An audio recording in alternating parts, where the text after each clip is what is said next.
There's been a lot of things happening in Scotland and Glasgow in general. There's been some new funds coming in. There's the public sector innovations that were mentioned earlier by Mr. Logan, and there's a lot of kind of activity. It feels like we're inching towards something quite special.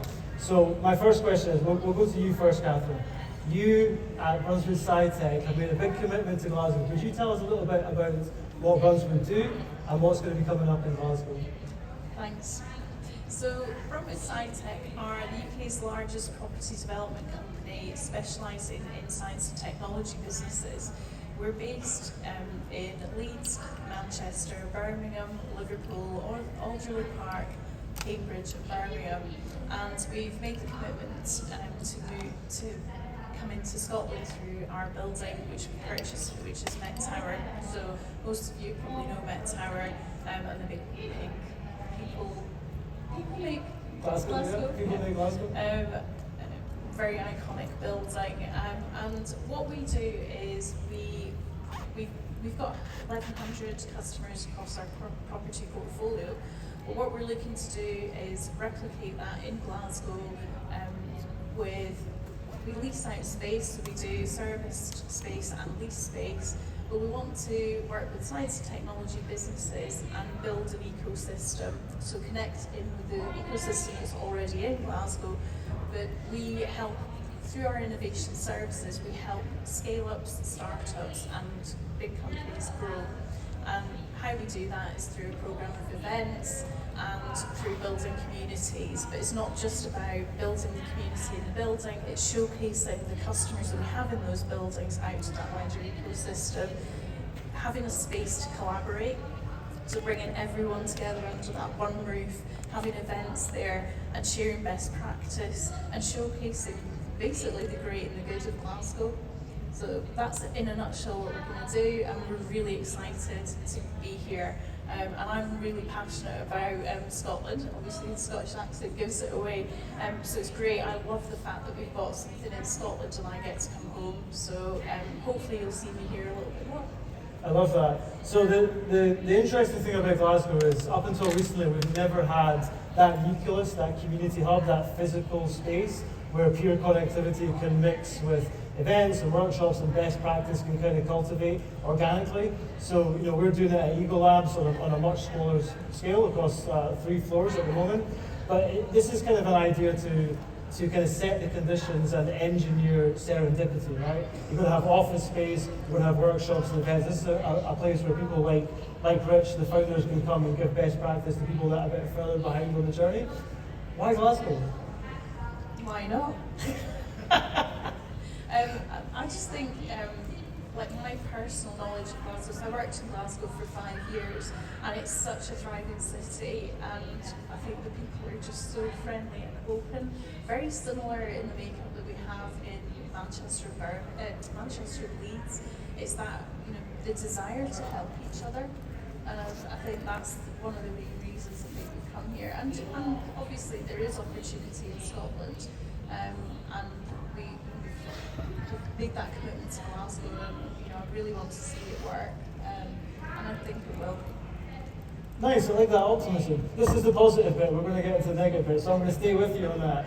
So Rich, you are an example of a startup which is really starting to scale, just as some of these new initiatives, the Tech Scaler, Ecosystem Fund, Brunswick, all these things are kind of coming in. How's it been for you to be kind of on this journey in the last couple of years as a founder, navigating it in Glasgow, that's maybe not had the focus of other ecosystems in Scotland and across the UK? Yeah, it's obviously great to see there's so much going on, right? There's so many new announcements, new funds and new buildings and new ecosystems. For us, we chose Glasgow a few years ago. Most of us are from Glasgow and we know the character that people in Glasgow have. But there's broader than that. If you look at, there's a lot of great stuff in the ecosystem, but if you look at what's always been there, there's always been great universities with great technology teams. Glasgow College, Strathclyde, a lot of the colleges have great people as well.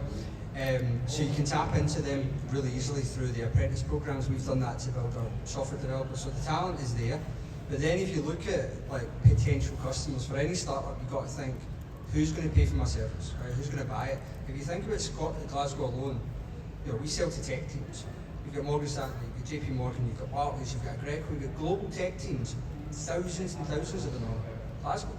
Edinburgh always has the NatWest and Lloyds, but actually there's more tech jobs in Glasgow than there is in Edinburgh, right? So I think for us that was the reason, and then the timing has been good, right?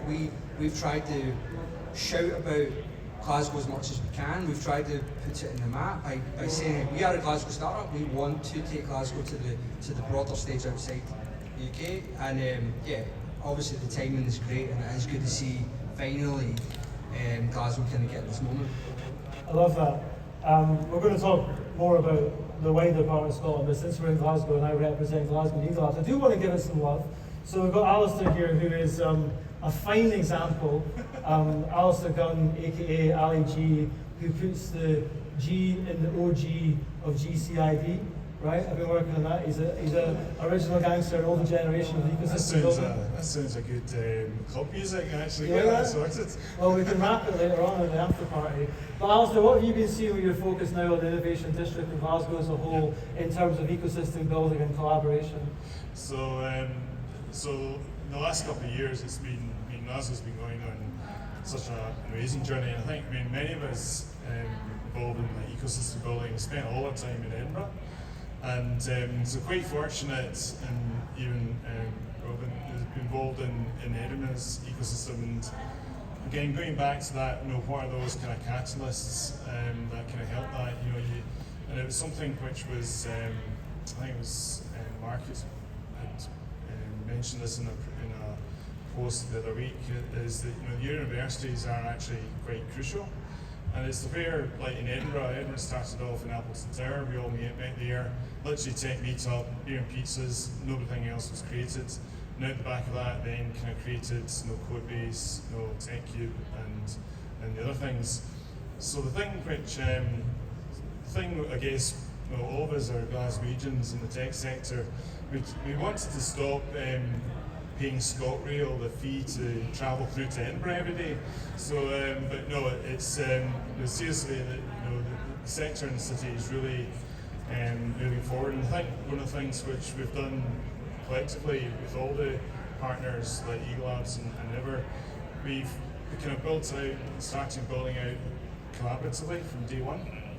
And I think that's the biggest difference that we've seen within the city.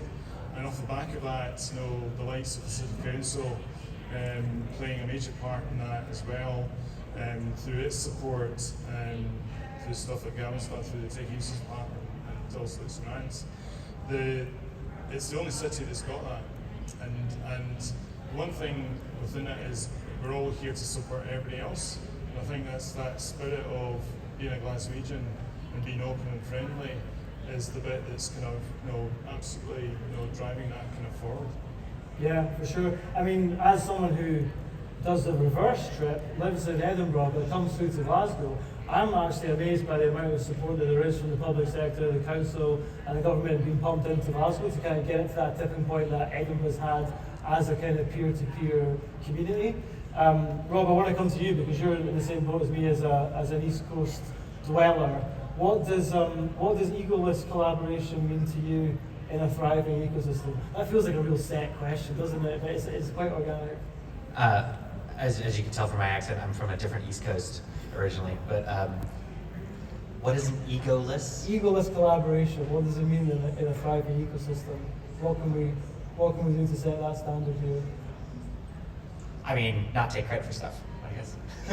Right. An egoless ecosystem. I think one of the big challenges, maybe that is one of the parts of that question, or the part that I'm at least choosing to answer anyway, is this kind of concept that there is a lot going on in Scotland from the perspective of so-called ecosystem activity, and everyone loves to complain that it's not very well married up because everybody is competing for the same funding. So everyone says they want to collaborate, but for some reason don't seem to be able to. I think that's one problem. So from an egoless thing, we should be really excited for people to succeed regardless of who's doing it.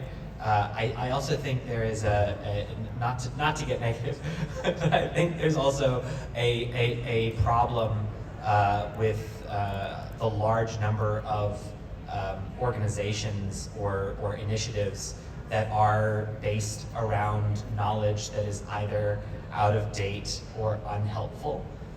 One of the big challenges when talking to founders who have been through some, who have had some experiences in Scotland is that it's a very consistent story of self-limitation, of lower valuation, of not really considering themselves a company. They're considering themselves a Scottish company. The angel community, big issues with regards to that, not just in Scotland, but in any kind of region, right? But Scotland is certainly not immune to that kind of stuff. And I think that egoless should be, we all want to support everyone, and we're all okay at maybe coming up short and then learning from that. Those issues. What I sometimes see is people who they definitely want to support, they're not necessarily supporting in the most productive way, and they're unwilling to kind of learn about what might be more helpful. Damn, man, you didn't hold back there. You went right into the negatives. Sorry. Well, that's perfect. That's what I want. because Forgive I me, I was the evil speaking- American. I was speaking to Rich about this earlier, right? So, Rich, we mentioned like the tech scale, the best practice, these things are kind of coming through. But you're someone who's been navigating this and seen this and has been taking from the good support that's available in Scotland, but not taking your eye off the prize of international best practice, how to raise money on proper terms, how to negotiate that, but also look at target customer demographics internationally.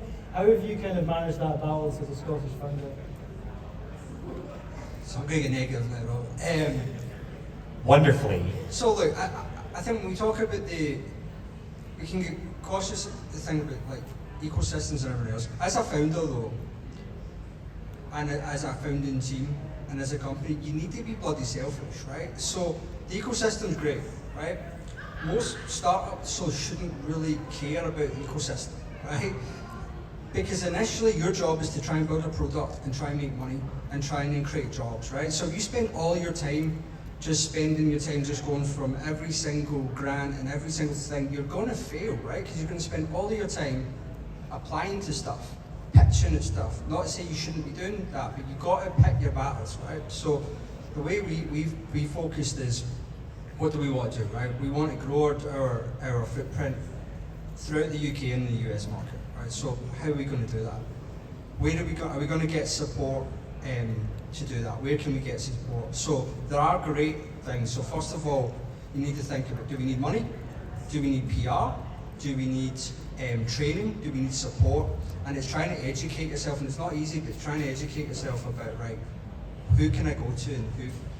Really super early stage, we wasted a lot of time going to Scottish Enterprise, now one of the greatest supporters of us, hugely advantageous, but we went too early, so we spent a lot of time doing a lot of grants, which again was an issue.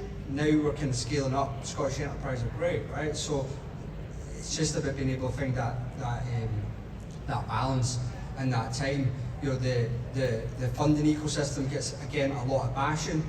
There is a lot of great people in there. There's a lot of great angels. There's a lot of great VCs. There's also some not very good ones. But you need to educate yourself, right? It's on the founding team. You can't blame everybody else when it comes to like, well, yeah, the funding environment's crap. Well, there's a huge one in London. Get on the train and go 4 hours, right? It's like, oh, we don't have enough customers in the UK. Well, guess what? There's plenty of customers in New York. Get on a plane and get there. And you don't need to get somebody to pay for it, right? We pay all the international travel we do. Nobody's paid for it, right? We do it ourselves because we're a startup, right? It's got to be on us as the founding team and the startup to be super selfish to grow our business. We shouldn't expect an ecosystem, governments, councils to help us. Now, if it's there and it can help us create more jobs and it can help us grow quicker without investing too much time, then it's brilliant. But as I said, I think we need to be careful about this mindset of it's everybody else's responsibility. It's the founding team's responsibility, right? And to make sure we're choosing the right ways. But there is a great ecosystem there. But as I said, we cannot rely on all of those different things because then you can just get lost in the haze. But then going to other people. One of the things that helped me was, you know, I have advisors and mentors who have been there and scaled and sold major companies in Scotland, but mainly with the revenues coming outside Scotland. and they were always able to signpost me and say, hey, learn from my mistakes. And I think that's where the power is, right? The power is learning from each other's mistakes to move quicker. Nice. Rob, you look like you want to jump on that. Well, just to build on that, like it's about as founders, you're supposed to be very comfortable with failure, and the whole concept around that is by failing, you should at least be able to learn so that the next time you are going to be able to execute quicker and better. I don't necessarily see the same mentality and willingness to fail from some approaches to ecosystem building, and at least I would encourage people to be a bit more celebratory of, oh, we really screwed that one up. Yeah, we tried to run this event, we tried to run this program, it was a flop. Nobody came, nobody did it. This is what we think went wrong. I'd love to see that. I mean, that would be amazing, but I don't, because I think people are a bit too worried about, well, that means that they're announcing that they're failing. Let's instead turn that failure into a positive sounding LinkedIn post with a very strategically taken photograph to talk about how wonderful XYZ is, and so yeah, like I think if you're putting, the other part of that is that ecosystem players give founders too much credit as well. I see that a lot too, where organizations that are set up to help founders are not okay with telling a founder to stop, or that they're doing something wrong. They don't feel that they have the right to do that, which is a bit silly. If a founder is not working well, or not doing what they need to do, you are helping them by saying, what you're saying just doesn't make sense, man. Or maybe you should cut this one and try something else. I'd love to see more of that willingness of engagement and of pushing founders, because the only way that startups, which is the highest risk possible, the only way that startups can thrive is if they have a bit of a pressure cooker, and they feel that pressure, they respond to that pressure through innovation. So yeah. Before we move on to what's not working, I want to circle back to the different components of an ecosystem. So I represent Barclays Ecolabs, massive corporate, right, global corporate. JP Morgan are in this space supporting startups. NatWest have been doing a good job with RBS Accelerator. Catherine, what have you seen in the launch and success of the Brunswoods hubs in Manchester, Birmingham, Cambridge, Leeds? How have they benefited that ecosystem in providing space for people to meet and maybe share those best practices, share those difficult conversations with people? So they're all slightly different, because obviously different cities have different agendas. And what you see, we work really closely with the councils and the universities and the NHS on what is the agenda for the city and how can we help and how can we respond to that and how can we then fill our buildings with the right people.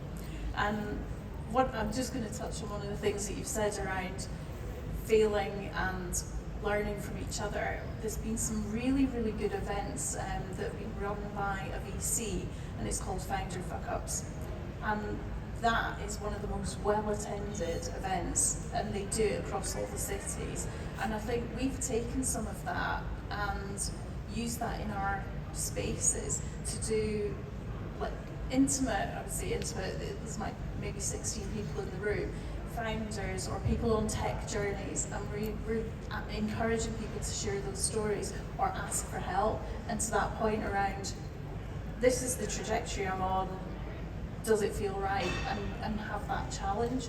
And I think that's where, speaking to founders, that's really where you find you can make that difference.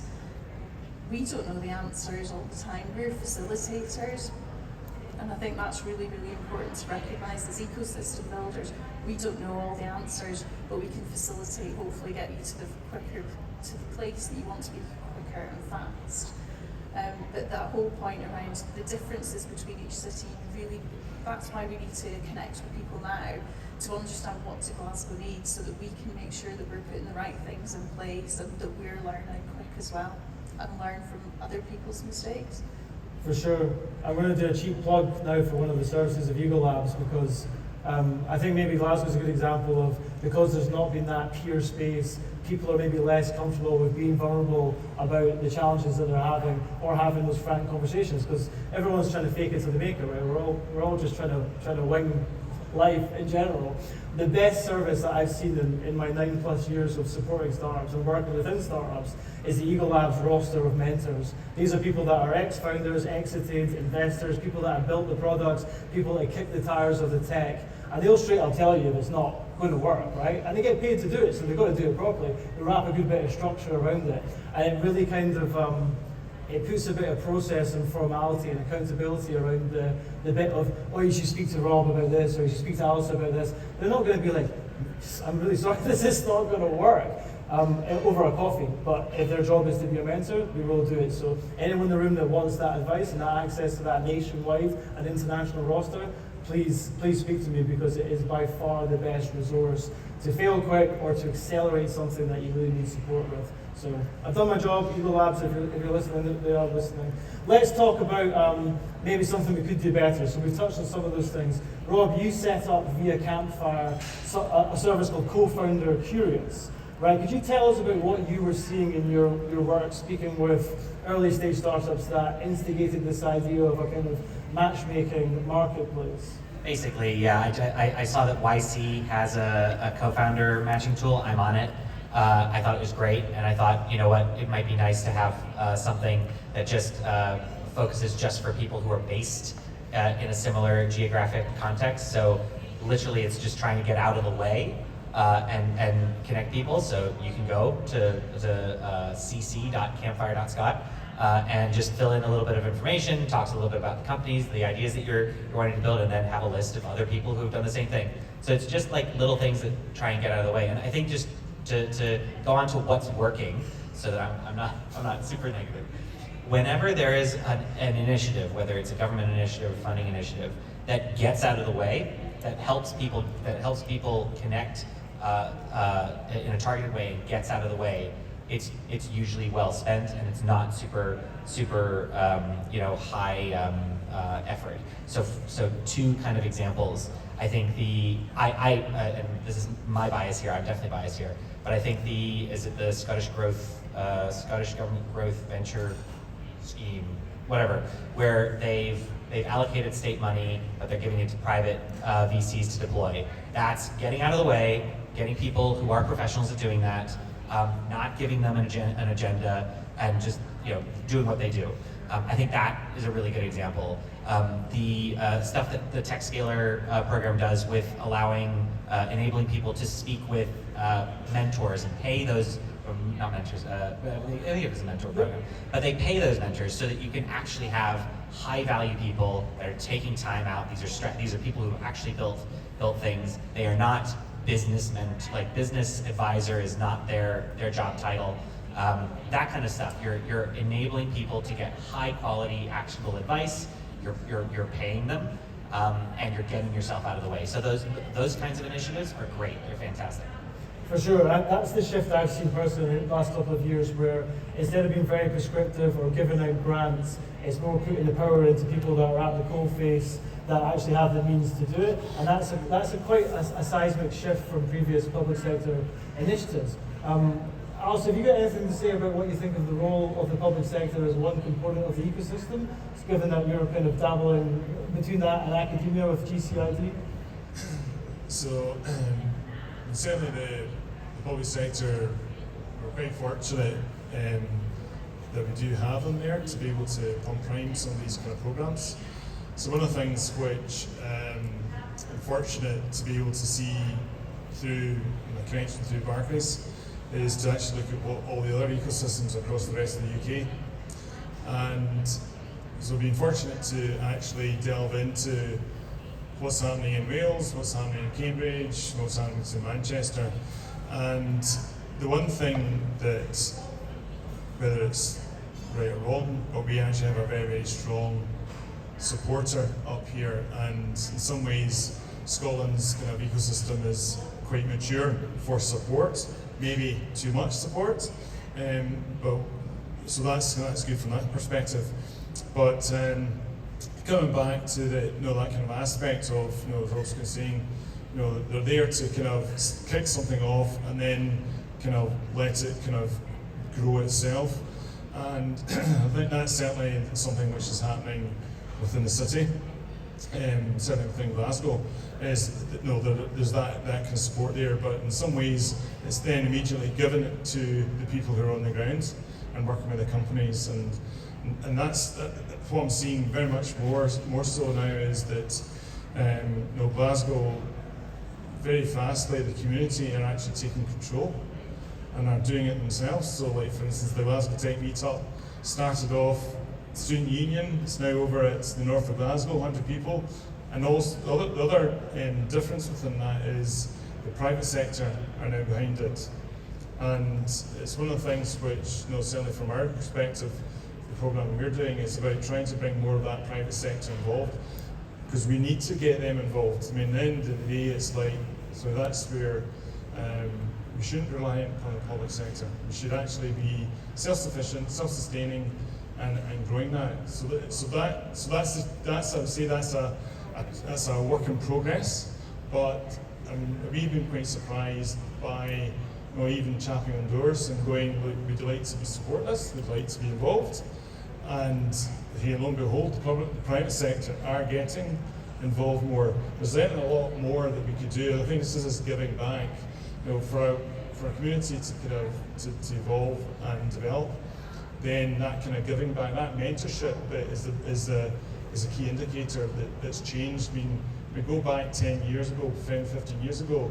I mean, the people you would get mentored were people that are property developers. But people are in developing property, or maybe some other kind of marketplace. But now we've got founders that are actually in from the companies that are located in the location. Now kind of giving that back, and that is that the quality of that is helping businesses move forward. But it's always you've got to be always be aware that you're getting that right mentorship, and that's where connecting and speaking to each other helps to be able to then just check and balance whether you're getting the right advice. Indeed. I mean, one of the USPs of Scotland, I think, with having a small population is you don't get that 6 degrees of separation, you get 1 degree of separation. And we're really good at connecting you with the right people quickly to have that conversation. And also, any bad reputations kind of get broadcast quite quickly. That gets around within a small community. So, conscious of time, my timer's gone red. We're going to go around very quickly, and you can either say, what do you think Scotland's digital entrepreneurial ecosystem needs right now, or something that you're excited about right now? So we'll start with you, Catherine, if that's okay, just to put you on the spot. No, that's fine. The one thing that I'm really proud of, and I'm really keen that we do this in Glasgow, and I'm sure we will, given a nod to is we are doing it. We run a Female Founders programme. So it's a Female Founders Incubator. We give desk space for 6 months to female founders, and we wrap support around it. So they get marketing, legal advice, accountancy advice, and it was so popular last year in Leeds. We've run it again this year, but we've also opened it up to Manchester. So when we open up in Glasgow, we want to open a Female Founders Incubator. One, to try and encourage more females into tech, but also that bit around the mentorship. We match mentors with them as well, and I think it's really, really important to help that underrepresented group, and that's why I'm really proud about it. I love that. And remind us again, when's the Met Tower opening up again? Winter 25. Okay, set your watches, folks. Rich, excited for, or what do we need? I think what I'm excited for is there's been obviously a lot of funding announcements recently about there's the 100 million growth fund, the Northern Tech Fund, there's the 30 million fund that Maven are going to run, part of the bigger British Business Bank. So I think, look, there's a significant amount of money, to Rob's point, that has been given to VCs to go and get out of the way. The government get out of the way, they give them the money, then they go invest. So I'm excited to see what happens with those. I think from a wider funding point, what we do need is, we do need to figure out how do we bring, it's great, but there is a small number of VCs here investing in the same companies. We do need to, as I said, a lot of us go on our own back and are out trying to bring more investors here from US and from London, but we do need to think about how can we get extra support to get more of those companies actually coming up, not just coming for a day, are coming for 2 days because we're paying them, actually getting them up, getting an office, you know, giving them some space. We could like loads of office space. Let's give some of them spaces, get them up here, being part of it, and I think that's then going to bring more money in. Agreed. Right, Rob, super succinct. What you got? I think I think the ecosystem should support founders less and let them fail more and let them have to figure out their own way. And I think founders should not be thinking of themselves as requiring floaties, and they have to, you know, go off and do research, figure stuff out. I think targeted support, especially for underserved populations, is far more beneficial. Targeted niche support for underserved populations, far more beneficial than more generalist help. What I'm excited by is that you're seeing some elements of this, you know, starting to happen. So hopefully finishing on slightly positive. I love it. Alistair, see us home. Well, the one thing I would like to see more of is experienced professionals to take the risk and leave their business and start a business, as in go for it. So ones who've got experience in the sectors that we're all looking at. We're going into this world of deeper technology, challenging, you know, the bigger challenges, bigger issues, and that expertise sometimes is actually within somebody who's been working in industry. So I think but that then requires, how can they take the risk? Is there that risk capital out there to support them? And that's something which I think is working focus. We could do a whole other panel just on that. But I will love you all and leave you. We're going to continue this kind of chat, or anything else you want to chat about, over the Eagle Labs from 5 or 6. So please do come along to that. Folks, please give it up to Rob and Catherine and Rich and Alistair. Thank you so much, everyone.